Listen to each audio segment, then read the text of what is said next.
નમસ્કાર મિત્રો, આજે માહિતી મેળવીએ તાજેતરમાં 15મી ઓગસ્ટ 2026ના દિવસે વડાપ્રધાન નરેન્દ્ર મોદી દ્વારા લાલ કિલ્લા પરથી ઝેન ઝી માટે 10 મોટી જાહેરાતો કરવામાં આવેલી છે।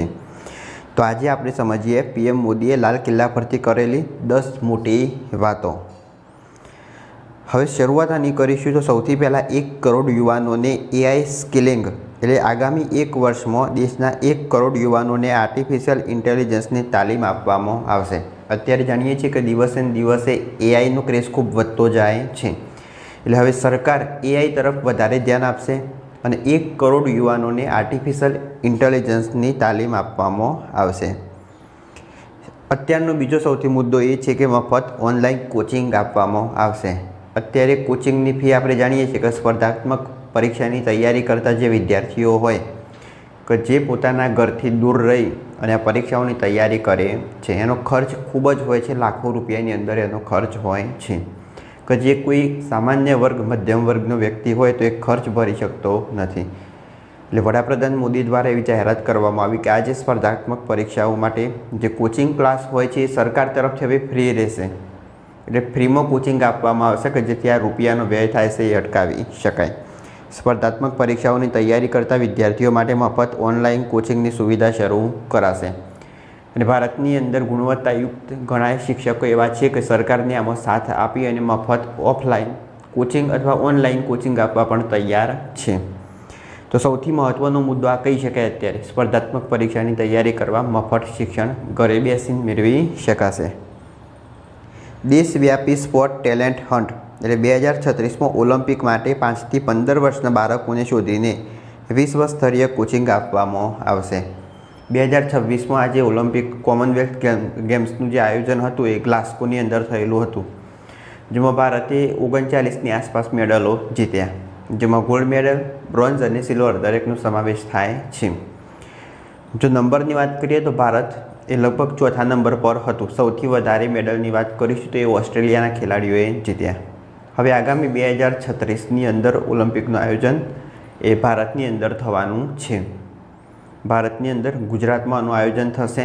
તો આગામી એના માટે હવે જે ખેલાડીઓ હશે ભારતની અંદર 5 થી 15 વર્ષના જે નાના બાળકોને આની ટ્રેનિંગ આપવામાં આવશે, સ્કિલ શીખવાડવામાં આવશે કે જેથી ભારત પણ યોગ્ય મેડલ જીતી શકે, એટલે કે બાળકોને શોધીને વિશ્વ સ્તરીય તાલીમ આપવામાં આવશે। નવા સેમિકન્ડક્ટર પ્લાન્ટ્સ એટલે ટેકનોલોજીમાં આત્મનિર્ભરતા માટે આગામી 7 થી 8 વર્ષમાં 5 થી 8 નવા સેમિકન્ડક્ટર પ્લાન્ટ્સ સ્થપાશે ભારતની અંદર, જેનાથી અત્યારે ભારતની નિર્ભરતા બીજા દેશો ઉપર છે ઘટાડી શકાય અને ભારત આત્મનિર્ભર બની શકે, સાથે ઘણા લોકોને આમાં રોજગારી પણ પ્રાપ્ત થઈ શકશે।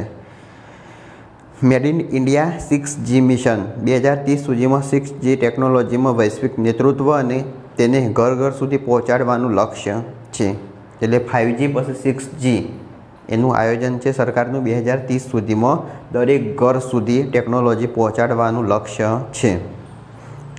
100 ગીગાવોટ પરમાણુ ઉર્જા ભારત 2047 સુધીમાં 100 ગીગાવોટ ન્યુક્લિયર એનર્જી ક્ષમતા હાંસલ કરશે।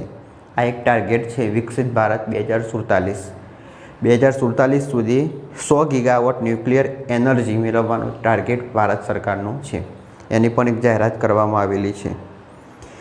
સિવિલ ડિફેન્સમાં સુધારા, આધુનિક સુરક્ષા જરૂરિયાતો માટે સિવિલ ડિફેન્સ સિસ્ટમની આધુનિક ટ્રેનિંગથી વધુ મજબૂત કરવામાં આવશે, એટલે સુરક્ષાને ધ્યાનમાં રાખી એક મોટું પગલું માની શકાય કે આગામી સમયમાં આધુનિક સુરક્ષા જરૂરિયાતો માટે સિવિલ ડિફેન્સ સિસ્ટમને વધુ મજબૂત બનાવવામાં આવશે। 5 નવા ન્યુક્લિયર રિએક્ટર આગામી 6 થી 7 વર્ષમાં દેશમાં 5 નવા ન્યુક્લિયર રિએક્ટર શરૂ કરવામાં આવશે, એટલે ભારતની ન્યુક્લિયર એનર્જી ન્યુક્લિયર શક્તિ છે એમાં વધારો થઈ શકે। આગામી 6 થી 7 વર્ષમાં 5 નવા ન્યુક્લિયર રિએક્ટર શરૂ કરવામાં આવશે। મેડલ પાવર હાઉસ બનવાનો સંકલ્પ, ખેલાડીઓની આંતરરાષ્ટ્રીય ભાગીદારી વધારીને ભારતને ગ્લોબલ સ્પોર્ટ્સ હબ બનાવાશે। અત્યારે ભારતના ખેલાડીઓ કે જે હમણાં ગ્લાસ્કોની અંદર કોમનવેલ્થ ગેમ્સ હતું ત્યાં આગળ ભાગ લીધેલો હતો, મેડલની અંદર ભારતનો ક્રમ 4થો રહ્યો। હવે કેવી રીતના આની અંદર આગળ વધી શકાય એના પર ધ્યાન આપવામાં આવશે, યોગ્ય ખેલાડીઓને તાલીમ આપવામાં આવશે કે જેથી ભારત પણ યોગ્ય પ્રદર્શન બતાવી શકે। તો આના ઉપર ધ્યાન આપીને ખેલાડીઓની આંતરરાષ્ટ્રીય ભાગીદારી વધારીને ભારતને ગ્લોબલ સ્પોર્ટ હબ બનાવાશે. ખેલાડીઓને પૂરતી ટ્રેનિંગ આપવામાં આવશે. ઇલેક્ટ્રોનિક્સ ડિવાઇસ ક્ષેત્ર ઉત્પાદનની વાત કરીએ તો સેમિકન્ડક્ટર, ઇલેક્ટ્રોનિક અને મેડિકલ સાધનોનું સ્વદેશી ઉત્પાદન વધારી નિકાસને પ્રોત્સાહન અપાશે. એટલે અત્યારે આપણે જે તાઇવાન અને ચીન જેવા દેશો પર આધારિત છીએ જે ઇલેક્ટ્રોનિક ડિવાઇસ માટે, એની નિર્ભરતા હવે ઘટશે. ભારત મેડ ઇન ઇન્ડિયા વસ્તુ બનાવશે, એટલે કે આત્મનિર્ભર બનશે.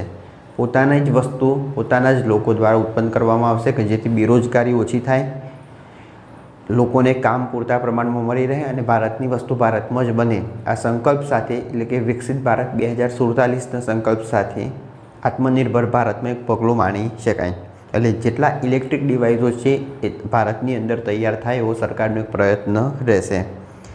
એટલે આગામી સમયમાં આ જે સાધનોથી સ્વદેશી ઉત્પાદન વધારી અને અહીંથી એનો નિકાસ થઈ શકે એ બાબતે પ્રોત્સાહન અપાશે. તો આ હતી 15મી ઓગસ્ટ 2026ના દિવસે વડાપ્રધાન મોદી દ્વારા લાલ કિલ્લા પરથી કેટલીક જાહેરાતો કરી. આ જે મહત્ત્વની જાહેરાતો હતી એ ઝેન ઝીને ધ્યાનમાં રાખીને કરવામાં આવેલી હતી. આપણે સમજી શકીએ કે સ્પોર્ટ્સ હોય, પછી આજે સ્વદેશી વસ્તુનું ઉત્પાદન હોય, પછી કોઈ ખેલાડીઓને ટ્રેનિંગ આપવાની હોય કે જેથી આંતરરાષ્ટ્રીય સ્તરે વધારે ભાગીદારી આપણી થઈ શકે. તો આ દરેક વસ્તુ અત્યારે ઝેન ઝીને આધારી છે. જો આ વિડીયો ગમ્યો હોય તો લાઈક કરો, શેર કરો, ચેનલ સબસ્ક્રાઈબ કરો. ત્યાં સુધી જય હિન્દ, જય ભારત.